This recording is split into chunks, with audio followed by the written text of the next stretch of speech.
ଦାନା କିଛି ଖାଇବାକୁ ଇଚ୍ଛା ହଉଛି। କଣ ଖାଇଗଲା? ମଟନ ଟିକେ ଆଣିଲେ ହବନି? କାଲି ଗଲା ଛାଡ ଖାଇ କିଛି ଆଣିଲେନି, ଗୁରୁବାର ପଡିଲା। ଆଜି ତ ଶୁକ୍ରବାର, ଟିକେ ମଟନ ଟିକେ ଆଣ। ମଟନ ମଟନ କେତେ ଟଙ୍କା ଜାଣିଛୁ?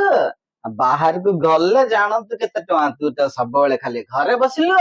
ମଟନ କିଲୋ କେତେ ଜାଣିଛୁ? 1000 ଟଙ୍କା।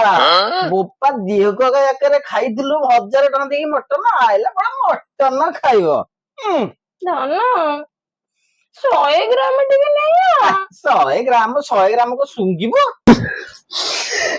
ବାପା ମୋର କେତେ ରାତିରେ ଖାଉଥିଲେ, ତ ତମେ ଗୋଟେ 100 ଗ୍ରାମ ମଟନ ଦଉଛି।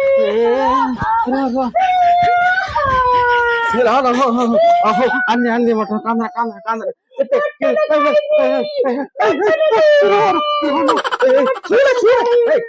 ହେଇଯିବ ତ। ଆଣୁଛି କାନ୍ଦରେ